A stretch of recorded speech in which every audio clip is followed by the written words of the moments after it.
Hello and welcome to Find, Tell, Share, the Storytellers podcast. My name is Jemma Rosenthal. I'm a singer-songwriter, actor, dancer and creativity coach, and my business is called Find Your Voice. And this is... My name is Chris Sissons. My business is Market Together. I'm a local marketing coach and I specialise in using stories in marketing and for sales. And today I'm delighted to welcome Mikey B, who is the master of the revels in Retford. And Mikey B is the organiser of Retfest, and he also has a podcast called The Man About Town. So, Mikey, we Sheffield are a little bit sceptical. Are there really revels in Retford? No, we don't bite that much. We're all right. We're not that good, lad.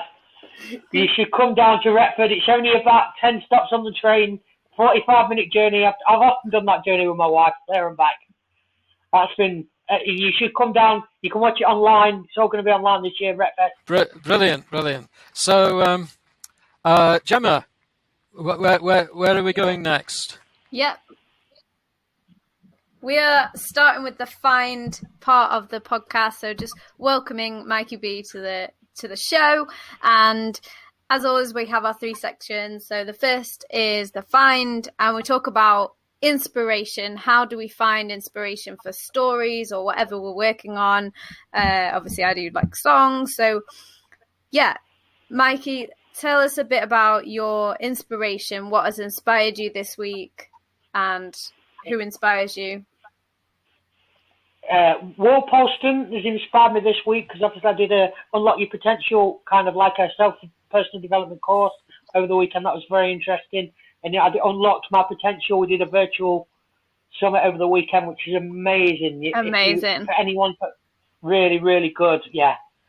And I also, in terms of true inspiration, about two and a half years ago, I was in Retford after being here for a couple of years, and I saw this sign, Henry Normal coming to town, and he's going to be talking about his poems. And I've never met a guy so welcoming and so inspiring. The more when I got there, and he was talking to about how successful he's been with his life and what he's done, he was just phenomenally inspirational.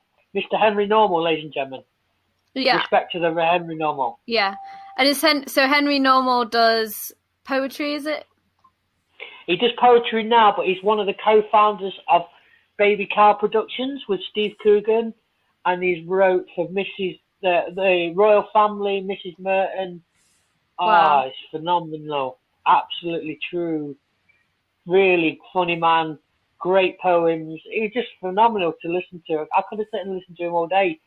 I love poetry. Obviously, with all that humour, I love his humour, how he puts things across as well. It's just true inspirational. Yeah. And how has it inspired you in terms of your own work?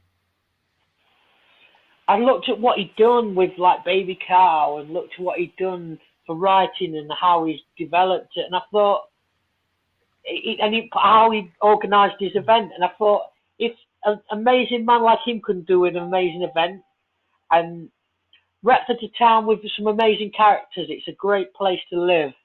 Yeah. There's so many pubs and different places, quirky places where you can just have a walk down. And I just thought, there's an idea to starting a comedy festival here.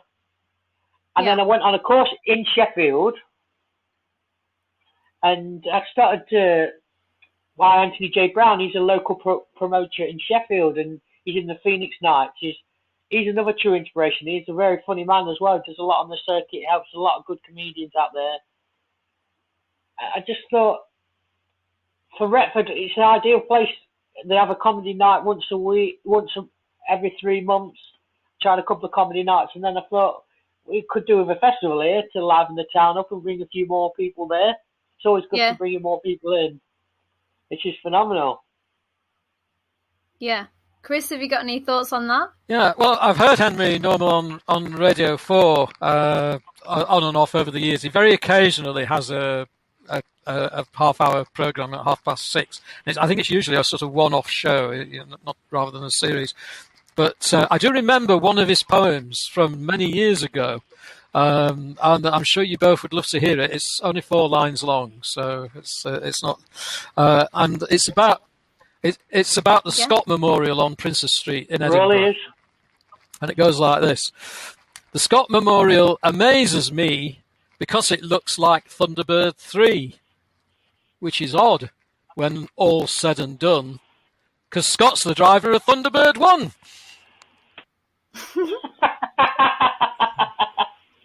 Wow. I thought you were really going to good. rhyme it with Mikey B then, because you said something like 1, 2, 3. I was like, Mikey B. 1, 2, 3, Mikey B. Yeah, exactly. Amazing. Wow. With younger listeners will just have to ask the parents what Thunderbirds are. Fantastic. Thunderbird 3, Tracy. I grew up with that. It was amazing. Yeah. Oh yes. So, Chris, what kind of inspiration have you been working on this week? Well, I was last month. Yeah. Well, one of the inspirations was last time we had a conversation about inspiration from nature, and that got me thinking about flowers. And the interesting thing about flowers is, you sort of take them for granted, but sometimes you walk past a clump of Michaelmas daisies or whatever, and it evokes memories, or they evoke memories.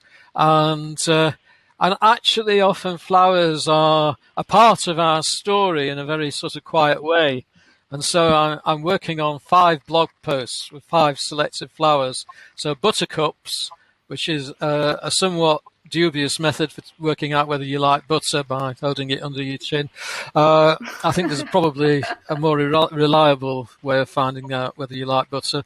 But buttercups actually represent a road I did not take way back in the past.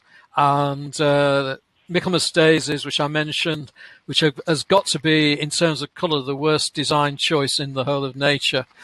But there's some way they're very in your face for daisies because they're high up, and then the strange colour combination.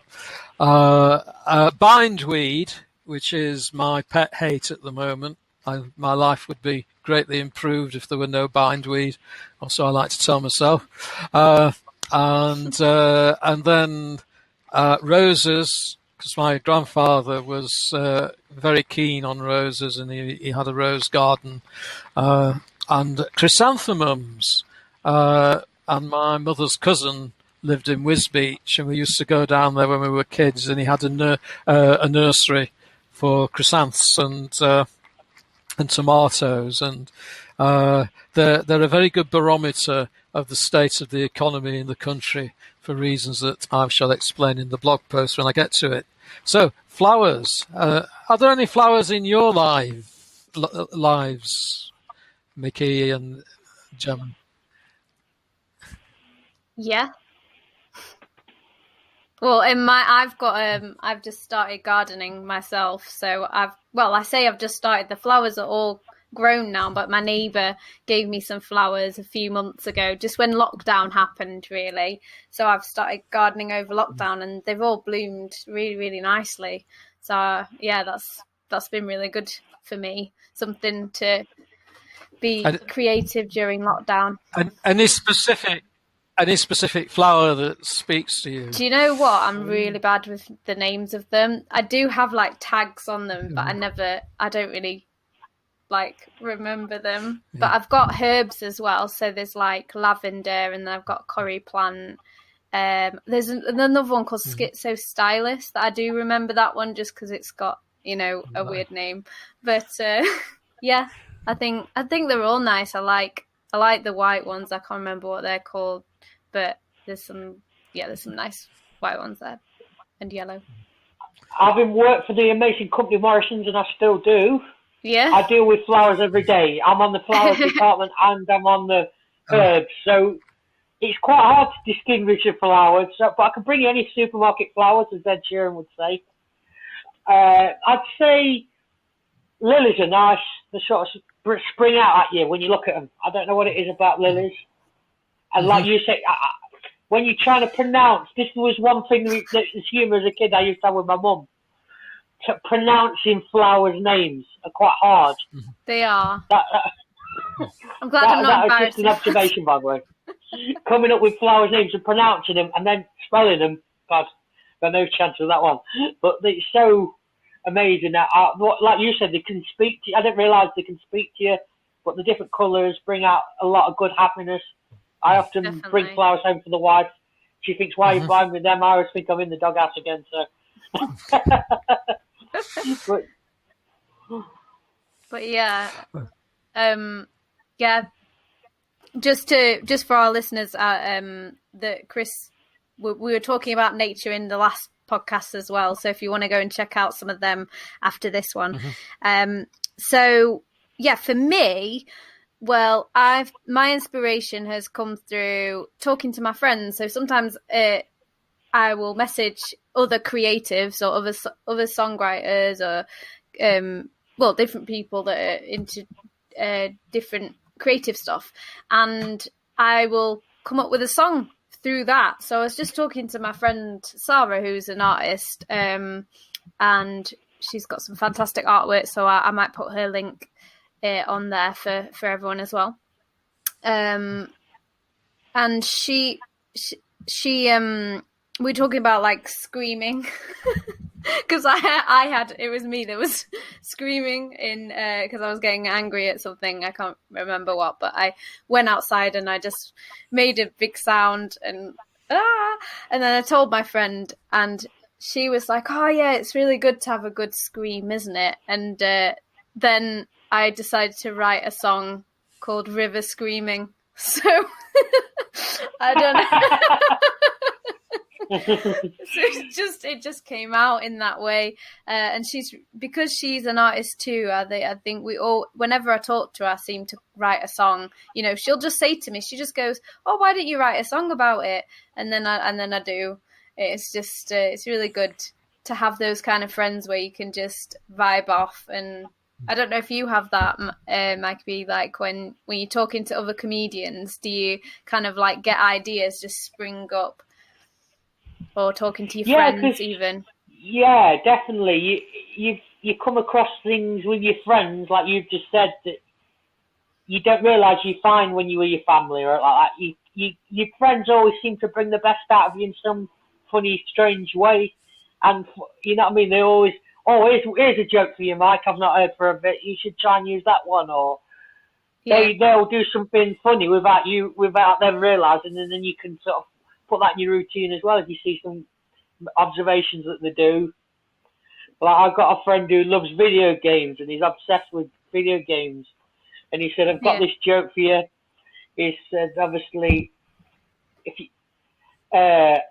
He said, I've got this obsession with video games. He said, that's a strange way to fall out for if you're going to be arguing with someone if you've got an addiction to video games. So, yeah. Yeah. It's just, they always bring the best out of your friends. They're amazing. Yeah. And inspiring. Definitely. Chris, how about you? Do you find inspiration? Yeah, well, I have a group of friends. We've been meeting between 2 and 4 times a year since 1984. So it's about 35 years, 36 years now that we've been meeting regularly, and we study together and think together. We actually met last night, and I read my poem that I'm going to read later in this program to them. But the interesting thing was it's a form of incantation, and we were all sharing poetry, but 2 others came up with similar structured poems and ideas. So we're beginning to see how that particular genre of poetry is sort of features throughout history and in various places today. So I'll say more about that later on. Yeah. I just wanted to ask you about the Screaming River.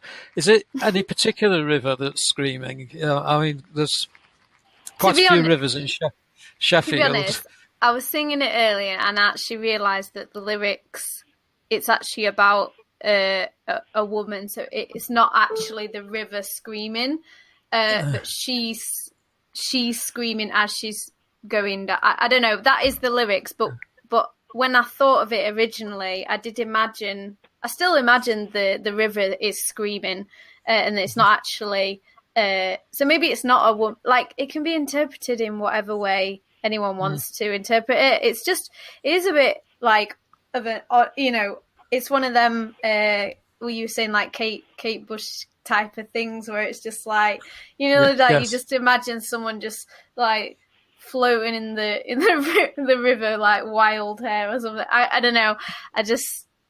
I found it. I wrote it really, really quickly. So I think I messaged my friend maybe half an hour late. I keep bashing my keyboard. Sorry. Like half an hour after we'd had the conversation, saying, "Oh, I've just written a song," and then I recorded a bit with the river over the top. You know, the river noises over the top. I don't know if I could actually get that when I sing it, or whether that's too complicated. But or whether it'll actually come up on the recording. I don't know. Does it record sound through the? Actually, I know what I'll do. Let's just go on to the story. But, right. Okay. Well, don't worry. Get my phone and then I won't worry about that. Go on. Okay. Yeah. Over to me. Okay. So, Mikey B. Yes. I've noticed a few things about you. First of all, you've got one of the most compelling Facebook pages I've ever seen. Yeah, you can spend hours on there. How many hours do you spend on it? Because there's a lot of work goes into that. I try every day to give myself at least half an hour to go through trying to get some material together to put out there so people love comedy, because obviously I promote it as well as organise it, as well as perform it. I like to do a bit of all of it. Mm-hmm. It's just, always, like half an hour a day, try and put aside to find some good funny jokes that will inspire people, especially in this really tough time.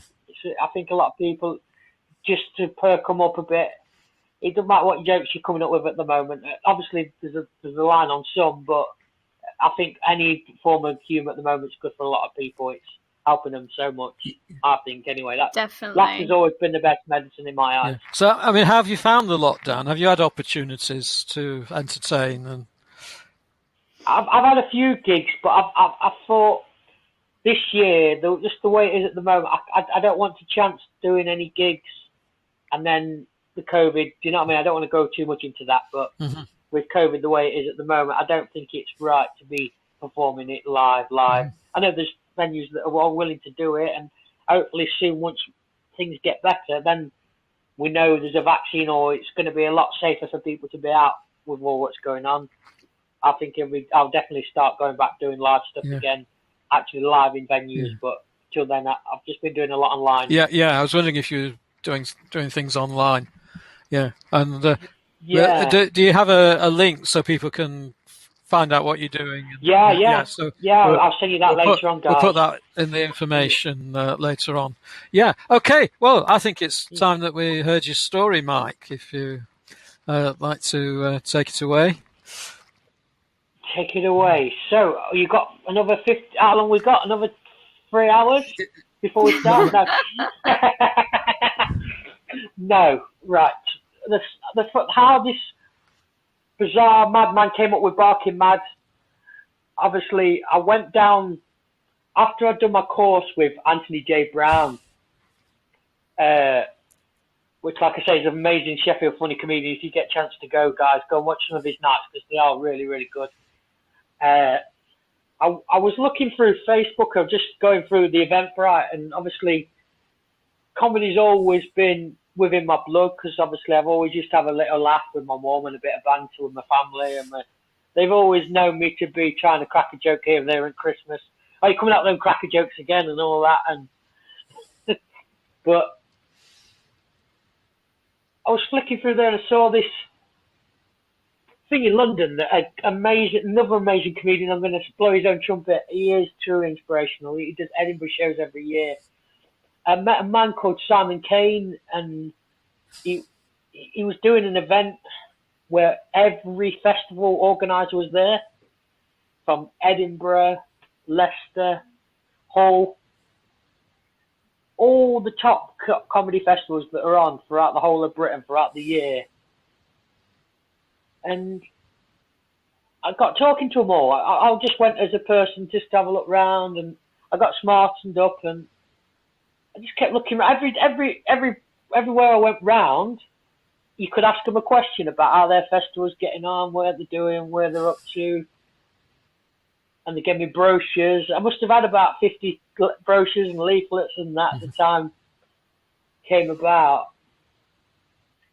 And I just got just talking comedy, because obviously I was a blue coat years ago, and I've always loved comedy. And they sort of took my foot off the gas for a bit, because obviously I had my little lad, which is another true inspiration to me. I love him to pieces. But obviously I got to the festival and I saw all the organisers, and I thought, I'd gone all the way down to London to do this. This was at the Bill Murray Comedy Club in London, and it's a phenomenal day, festival organising and that. And I met comedians, I met some good friends, and I just got talking to everybody. That's just naturally my way of life anyway. I can talk for England, once I get flowing. And after that, I found friends who were comedians, people who were just wanting to try comedy like I was at the time, because I just wanted to try and find my feet, how it all works and that. And then it occurred to me, I thought, Simon Kane was talking to everybody, he sort of said these kind of words, all these guys are here today, if these guys can do it, so can you. And then I was walking around Retford, started going to watch a few of the comedy nights and put a couple of comedy nights on myself. And with how close the pubs are and how much of a cosy town Retford is, and we've got a Doncaster postcode in the Nottinghamshire area, and there's a pub like I won't say every step you go, but majority of the places you go, there's a pub. And I thought, I found the town now in Britain where I could actually do a comedy festival, which I've been actually at the actual festival day with Simon Kane. So I got it all together, got all the contact numbers, and got talking to all the owners, and just seemed to flow. Retfest. I just thought, if I can do it, I've started talking to a lot of comedians, putting on a few nights, trying a bit of material myself, and then I saw all the comedians doing their bit, and how funny they are, and how they bring out the best. You see people are really miserable, and after a comedy night, just the tonic, just the flow. That's another good club, by the way, just the tonic. Founded by Daryl Martin. He's a very interesting man. I've connected with him, and I know he's helped Ricky Gervais. He's helped so many good big stars, comedians, but I just saw how they all did it, and I thought, I've got to definitely do this. It's just like a bug. Once you start telling jokes and you're getting out there and about, it's sort of like a bit of a bug you can never shake off. And then I started going to the Evolve Network, and I met Chris once and twice, and I think I might have met you once, Jemma, or maybe somewhere along the line. Yeah. But you see other inspiring people, and you think, if they all can do it as well, and Will Polston, another good role model of mine, I work with a lot, and tells me to make it happen. You've got to make it happen and feel that determination. And before I knew it, I had 11 venues and 45 comedians.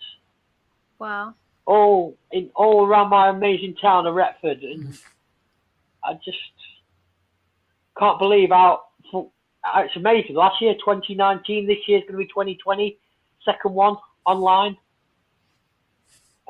You just find it in you to keep going, because it's not easy putting it all together with all the comedians, getting all the venues sorted out and everything else, but you just find a way to make it happen, you know what I mean? Really, really love it. And that's my story. Thank you. Right. Thank you. Yes. Chris? Yeah. Yes, I'm interested in the idea of comedy being something that people need. and particularly we're in a lockdown, and many of us feel a bit sort of pent in and finding things difficult. I mean, are you finding that not just that there's a demand for comedy, but that you're getting feedback of people are appreciating what you're doing? Yeah, definitely, because we've decided to do a dog. I've decided to do a dog competition as well now, just for the people who could struggle to get in and out. So it's so people just can sit and watch who are struggling, can't always move, or they're stuck at home and they can actually watch something still. And So, A dog there's going to be a chance. competition. A chance of winning £50 for the dog. How does that work then? You've got to have your dog's got to have about 6 traits. They're all on the Retfest Dog Comedy. I'll send all these links over later. Retfest Dog Comedy Dog Competition. It's on Facebook. You've got to have your dog's got to fit all the criteria. It's got to look like yourself. It's got to look like your owner. Be well groomed. It's got to come up with a funny trick. Well, there's another couple on there. So it's comedy dogs. Yeah. Yeah, and it's just definitely, yeah. So do dogs? Go on. Sorry. What? No, I was it? just wondering how that. Yeah, go on. Wondered. Obviously, what do you call a dog with no arms and no legs? Call it what you want. It won't come to you. There's one of my friends. Right. Yeah. Yes. Yeah. Yeah. What I really liked what you were saying about the you finding loads of other comedians around the area and how you were inspired to put that together. And now that you've just thought of doing, was it your idea to do the dog comedy as well? Yeah. I thought I'd add it into the festival because obviously it's been online, more of a visual thing to see. Yes. Comedy dogs. My sister has been breeding long-haired Wheaton Terriers, or I sometimes call them long-haired Wheaton terrorists, or alternatively hyperactive hearthrugs. But the first one she had wasn't a thoroughbred. I mean, she was breeding pedigrees, and they're paid for their keep. She said that's over a lifetime, and but the very first one she had, she called Welly, and she lived in London. And Welly really was a comedy dog. I mean, he would wipe the slate clean in Retford if he was still alive. He collected trees. He'd find the biggest stick he possibly could. One was 4 or 5 times longer than he was, and he would come bounding along with it. And I could tell lots of stories, but the best one was he was staying with my parents at Hunter's Bar, and they asked me to take him for a walk in the park. And I thought, right, I'll take him for a walk, and on the way to the park, I'll pick up a Guardian from the newsagents, and I can sit and read that while he's playing around in the park. What actually happened was he knew where the park was. He'd been taken before, so he led. I wasn't allowed in the newsagent. There was just no way of stopping him. He'd stop at the road and let me guide him across the road. But yeah, so there I was. So then I sat on the bench with this big area of grass in front of me, and he went bounding off. And what he liked to do was bound up to other dogs and knock them over. Yeah, and a medium-sized dog, and he'd knock the little dogs over, and he'd knock the big dogs over, and I was thinking, oh no. And in the end, I retrieved him before the irate owners with pitchforks and burning flames. And I took him home. And when we got to the newsagent, he let me in to buy the Guardian, so I was allowed to take the Guardian home. He was a lovely dog. But yeah, but it's interesting. They do have different personalities, don't they? My dad was a bit like that when I was a kid. He often said to me, Mike, things like this. He'd say, I'm just going out to see a man about a dog. Oh yeah, everybody said that. Yeah. And I've never seen him. I've never seen him since he said that. Yes. They. Okay. Are we going on to share? I think it's your go, isn't it? On share. Yeah? Yeah, it's mine. Okay, so right, let me get this. I'm gonna get some river sound, I think. Right, this is the first time I've actually sung this. Not the first time I've sung it, that would be an improv, but it's not. River sounds, okay. So I wrote this the other day, basically. So it's the first time that I've sung it in front of like an audience. Oh wait, sorry. Let me just mute this advert. So I'm just okay. Apologies for this. Okay. Right, so it's called River Screaming. And I do go very high on one bit. I'm just trying to get this sounds of...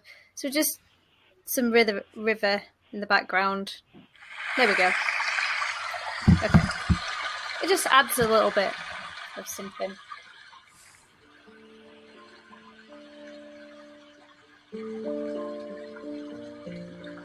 You're streaming well. Can you hear it? Of the river. Yeah, we're streaming. Cool. Looking good. Sounding good. Okay. This is River Screaming. Floating down the river, floating to her dreams, floating down the river, gently screaming. Ah, ah, ah,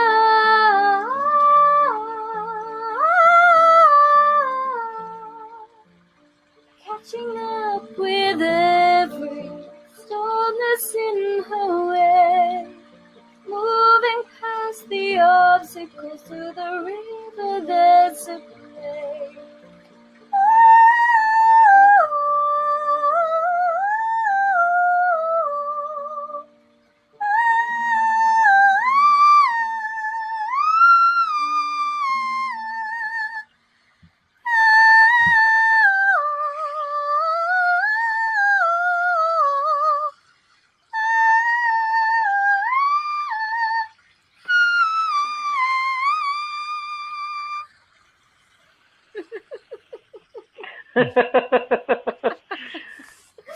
So yes, there we are. Yes. There's a river screaming. What a random thing to put in the middle of a Well, I recognise that water flow. That's the River Porter.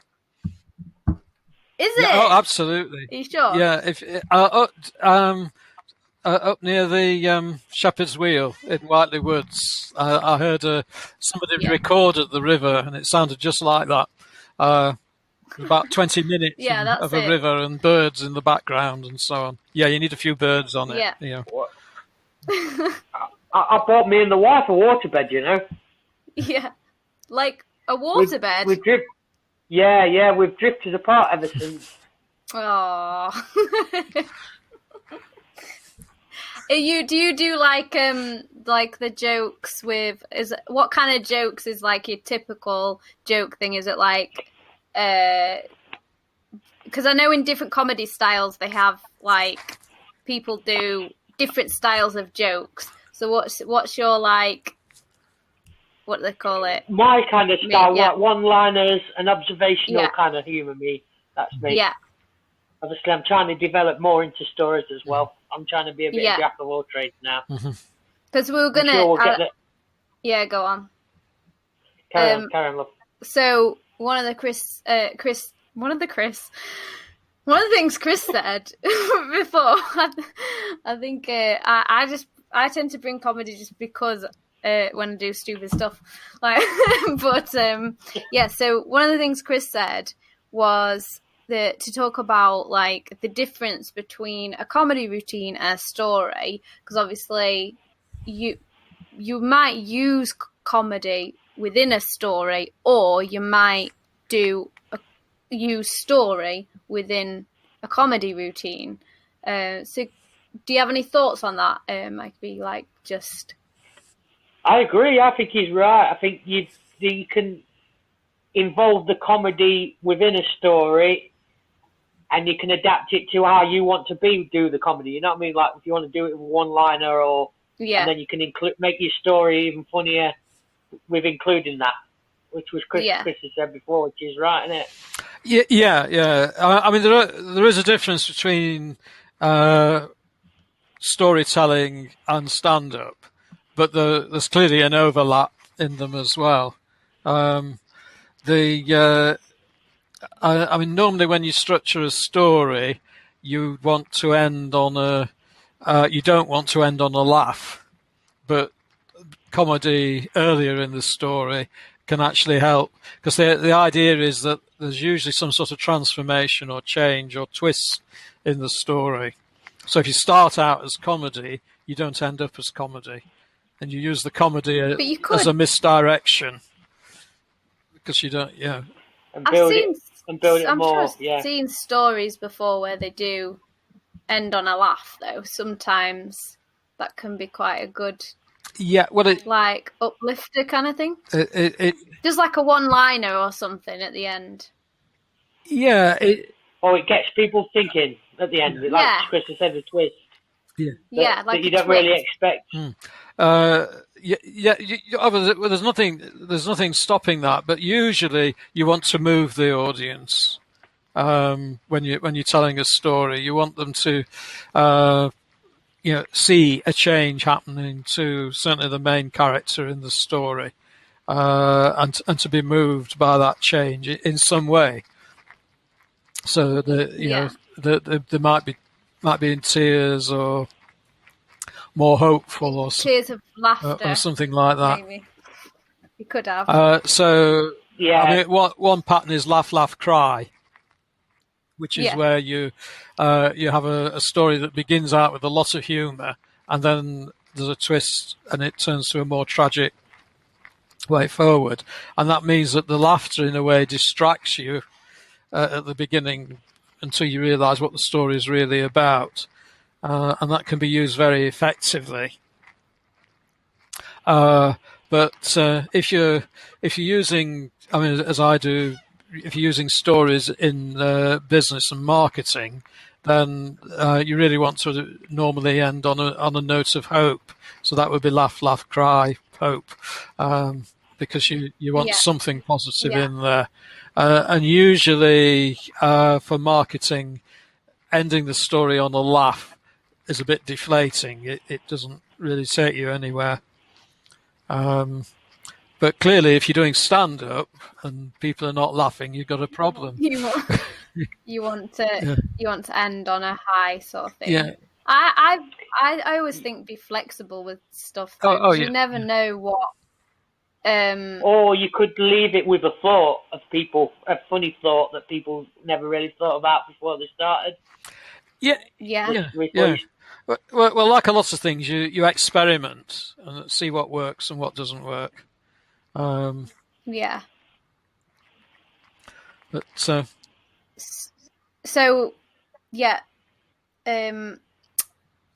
Mikey, sorry, lost my train of thought. I don't know what's happening today. Right, okay. So we're on the share. So, is there anything else you want to share about? Obviously, you've got Retfest, if you want to talk more about that, or if you had something else to share with us. Yeah, if you want to ever be on my podcast, I've got my own podcast as well, The Man About Town. That's interviewing comedians and people with local businesses. Yeah. That all are struggling or want to talk about their successes, what they've done, how well they've achieved it. That sounds for good. me as well. Yeah. Mm-hmm. So what? So what's the podcast about then? Just interviewing people. I interview people a lot in it, from all over the place. I had a quick listen to one of them, and you were singing, or someone was singing on it. So that I was like, oh, sounds good. Yeah, that was one of my old friends who I'd not seen for ages. He was telling we ended up doing the Blues Brothers. Yeah, Yeah. It's been a while. Obviously, I love a bit of singing, me. So it caught my ear that. Yeah, I don't mind doing me. And also, I also like to share. Obviously, I'll share all my links and everything else. Retfest.co.uk. And check the website, check the Facebook pages. They're all out there. Yeah. What do you think of doing comedy with song? Have you thought about that? Or I'm open. Me personally, or with my festival, or anyone. Do you have any people doing that I'm at open the minute? to I'm happy to people to still be part of the festival and still open to ideas. If anyone wants to do a funny song or wants to tell a funny story, I'm happy to help anybody. Give them a bit of encouragement or to boost their confidence. That's a good thing about comedy. You get more confident the more you speak in, and if you can give other people that chance as well, I'm more than willing to help out. You've got to have that kind of gratitude and way with people, I think, in life. Give more people an opportunity. Yeah. I like comedy a lot. I just always think like it's the pressure of so I don't mind being funny, just like, you know, oh, it was funny and that it just happened to be funny. But I think it's that pressure of you know, having to go on as a comedian. That would terrify me. So how do you deal with that? Because I'm sure like everyone has the doubts and things, but like, how do you just get over that and just do it? You just sort of flow with the night. You sort of ease in. You've got to start with your couple of good strong jokes and just keep in the zone. Just keep reeling your material off. Some people are going to like it, some people aren't. And I just think the more the night goes on, it don't matter more because they've had so many drinks, they're going to be laughing anyway by the end of it. So you've got half a chance. Yeah. But just prepare yourself mentally, physically, so you feel healthy. Keep eating healthy and feeling fit. And it's how you feel inside as well, so it can come out into you on the stage when you're performing. Yeah. I did actually I did actually go to a comedy night the other night. I know you were saying you're not doing them at the minute, but I can't remember where it was, but there was definitely some good acts on, and it made me feel happy to be out and about again, because I've not really been out at all, you know, like in. That's the beauty of live comedy. Yeah, it makes you feel alive again. Exactly. And yeah, you could have the crappiest week at work, or you could have the worst week. You could have a breakup with somebody, or you can, you know what I mean? With what's going on in the world at the moment, I think laughter's going to be up there to help people in so many ways at the moment. Yeah. I think it's interesting as well what Chris was saying, because laughter and crying, it's almost like they're the same. This sounds a bit weird, but they're almost like the same thing, because you're using your belly a lot and water's coming out your eyes. So like sometimes when you have a laugh, it can help like release your emotions. Like if you're sad about something, then there is laughing chemicals. about it. Yeah, there is chemicals within your laughter system. Not that I know, I'm not a scientist, but I know there's definitely some that bring the funny side out of you, and it makes you feel healthier anyway, I think. Yeah.